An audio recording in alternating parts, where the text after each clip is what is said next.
പിന്നാക്ക വിഭാഗങ്ങൾക്കെതിരെ കടുത്ത അധിക്ഷേപ പരാമർശവുമായി മധ്യപ്രദേശിലെ കോൺഗ്രസ് MLA ദളിത് ആദിവാസി സ്ത്രീകളെ ബലാത്സംഗം ചെയ്താൽ ആത്മീയ ഗുണം ലഭിക്കുമെന്നാണ് MLA ഫൂൽ സിംഗിന്റെ അധിക്ഷേപം. മതഗ്രന്ഥങ്ങളിൽ അത്തരം നിർദ്ദേശങ്ങളുണ്ട് എന്നാണ് വിചിത്രമായ വാദം. मेरी बहन बेटी इंडिया में सबसे ज्यादा रेप किसके होते हैं?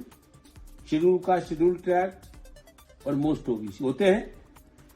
तो मेरा कहने का मतलब है रेप की थ्योरी ये है कि कोई भी कैसी भी दिमाग का आदमी रस्ते में जा रहा है, उसे खूबसूरत अगर लड़की दिखी, सुंदर, अति सुंदर, तो उसका ब्रेन है वो इधर वो विचलित हो सकता है, तो रेप हो सकता है.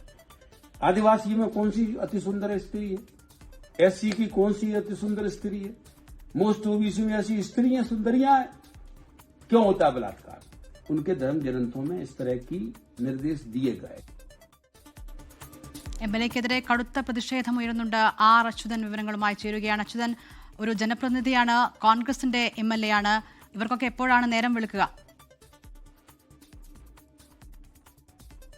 ഇതിന് പറയാനും കഴിയില്ല. എന്തായാലും വളരെ ഗൗരവത്തോടുകൂടി കാണേണ്ട ഒരു പ്രതികരണം എന്ന് തന്നെ ഇതിനെ പറയേണ്ടി വരും. സുന്ദരിയായ പെൺകുട്ടി പുരുഷന്റെ ശ്രദ്ധ തിരിക്കുമെന്നുള്ള തരത്തിലാണ് ഈ ഫുൽസിംഗ് ബരയ്യ എന്ന കോൺഗ്രസിന്റെ MLA ഇതുമായി ബന്ധപ്പെട്ട് പറയുന്നത്. പിന്നാക്ക സമുദായങ്ങളിലെ സ്ത്രീകൾ സുന്ദരികളല്ലെങ്കിലും ബലാത്സംഗത്തിന് ഇരയാകുന്നു.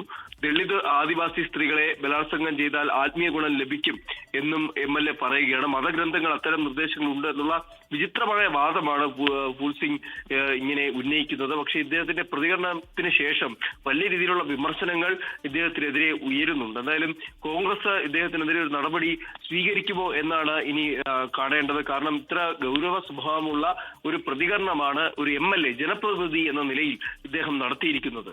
ലോകത്തെവിടെയായാലും ഏത് സമയത്തും 24 വാർത്തകളും ഓഗ്മെന്റഡ് റിയാലിറ്റി പാക്കേജുകളും എക്സ്പ്ലെയിനറുകളും വിശദമായി കാണാൻ ഞങ്ങളുടെ YouTube ചാനൽ നിങ്ങൾക്ക് സബ്സ്ക്രൈബ് ചെയ്യാം.